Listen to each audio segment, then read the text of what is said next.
पहले आपके सामने एक क्वेश्चन लिया गया है जिसको ध्यान से पढ़ना होगा, ठीक है। तो ध्यान से पढ़ने के लिए देखिए, 3x² माइनस 5x प्लस 7 के शून्यकों का योग, ठीक है, यहाँ पर ध्यान देना है, योग एवं गुणनफल निकालना है, ठीक है। यहाँ पर द्विघात समीकरण दिया हुआ है। अब इसका शून्यकों का योग और गुणनफल निकालना होगा, ठीक है। एग्जाम में हर बार ऑब्जेक्टिव में पूछेगा, सब्जेक्टिव में पूछेगा, भर भर का ऐसा क्वेश्चन पूछता है, इसलिए ऐसा क्वेश्चन को कभी नहीं भूलिएगा। और बनाना बहुत इजी है, ठीक है, बहुत ही इजी है क्वेश्चन, ठीक है। तो इस तरह का जो भी क्वेश्चन रहेगा ना, तो बहुत इजी क्वेश्चन है।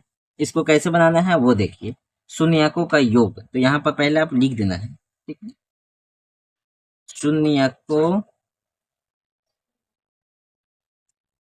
का योग लिख देना है। शून्यकों का योग क्या होता है, तो -b/a होता है, ठीक है। क्या होता है, अच्छा, गुणनफल क्या होता है, शून्यकों का गुणनफल c/a होता है, ठीक है। तो सबसे पहले फार्मूला को आपको ध्यान में रखना होगा। फार्मूला अगर याद नहीं होगा तो क्वेश्चन नहीं बनेगा, ठीक है। फार्मूला का महत्व है, इसलिए फार्मूला को याद रखना होगा। अब याद रखिए, जो भी x² के साथ में रहता है अंक लगा हुआ, उसको हम लोग a कहते हैं। क्या कहते हैं, a। और x के साथ सिर्फ लगा रहता है तो उसको हम लोग b कहते हैं, और जिसके साथ कुछ भी नहीं रहता है ABCD वाला, उसको हम लोग c कहते हैं। कोई दिक्कत, कोई परेशानी तो कुछ नहीं है, तो आगे भी देखना है, ठीक है।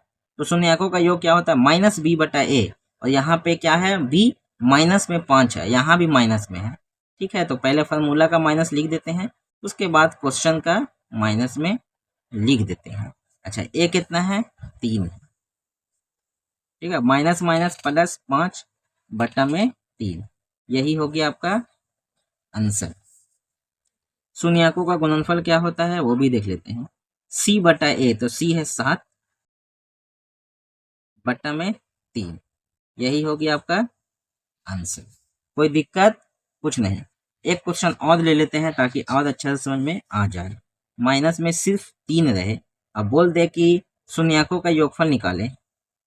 शून्यकों का योगफल निकालें, गुणनफल नहीं बोला, सिर्फ योगफल बोला। तो योगफल को होता है -b/a, ठीक है। तो यहाँ पर -b बताइए कितना होगा। तो आप लोगों को लग रहा होगा 3 है, लेकिन 3 नहीं होगा, क्योंकि यहाँ पे x के साथ जो लगा रहता है ना, उसी को हम लोग b कहते हैं। यहाँ तो x है ही नहीं है, यानी कि b नहीं है, तो 0। और a कितना है, a है 4, यानी 0 से भाग देंगे तो 0 ही हो जाएगा। कोई दिक्कत नहीं, तो ठीक।